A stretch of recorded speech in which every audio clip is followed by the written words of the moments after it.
Stanley Joseph Balachandra മേനോനോട് ആഗ്രയിലെ കഥകളൊക്കെ പറയുകയാണ്.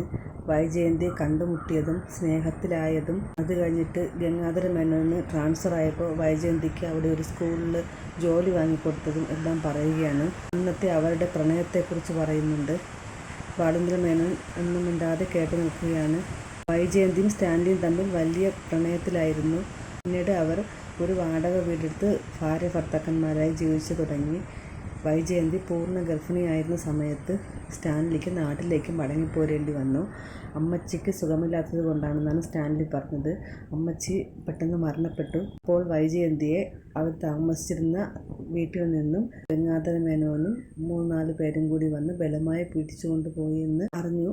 വൈജയന്തിക്ക് കൂട്ടിനായി ഞാനൊരു ആയയെ ഏർപ്പെടുത്തിയിട്ടുണ്ടായിരുന്നു. പിന്നീട് എനിക്ക് വൈജയന്തി ഞാൻ പിന്നെ അതിനുശേഷം ഇതുവരെയും കണ്ടിട്ടില്ല എന്ന് പറഞ്ഞു. ഇപ്പോൾ വൈജയന്തി എവിടെയുണ്ടെന്ന് അറിയാമോ എന്ന് ചോദിച്ചപ്പോൾ സ്റ്റാൻലി പറയുകയാണ്, അവൾ ഈ ഭൂമുഖത്ത് അവൾ എവിടെയെങ്കിലും ജീവിക്കുന്നുണ്ടാവും. ഏതെങ്കിലും ഒരു വിഡ്ഢിയെ കല്യാണം കഴിച്ച് കുട്ടികളുമൊത്ത് അവൾ ജീവിക്കുന്നുണ്ടാവും എന്ന് പറഞ്ഞപ്പോൾ ബാലചന്ദ്ര മേനോൻ്റെ മുഖം വല്ലാതെയായി. അതെന്താണ് നിങ്ങൾ അങ്ങനെ വിഡ്ഢിയെന്ന് പറഞ്ഞത് എന്ന് ചോദിച്ചപ്പോൾ പറയുകയാണ്, എന്നെ സ്നേഹിച്ചതുപോലെ ഒരിക്കലും വൈജയന്തിക്ക് വേറൊരാളെ സ്നേഹിക്കാൻ കഴിയില്ല. അതെനിക്ക് നന്നായിട്ട് അറിയാമെന്ന് പറഞ്ഞു.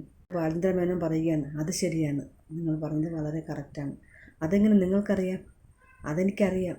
കാരണം നിങ്ങൾ കുറച്ച് മുമ്പ് പറഞ്ഞില്ലേ ആ വിഡ്ഢി, അത് ഞാനാണ്. വെറും വിഡ്ഢിയല്ല, നിർഭാഗ്യവാനായ പമ്പര വിഡ്ഢി എന്ന് പറഞ്ഞിട്ട് ബാലചന്ദ്ര മേനോൻ പൊട്ടിച്ചിരിക്കുകയാണ്. ഈ സീനിൽ ബാലചന്ദ്ര മേനോൻ്റെ അഭിനയം അതിഗംഭീരമായിരുന്നു. സ്റ്റാൻലി അത് കേട്ട് ഞെട്ടിത്തരിച്ച് ബാലചന്ദ്ര മേനോനെ തന്നെ നോക്കി നിൽക്കുകയാണ്.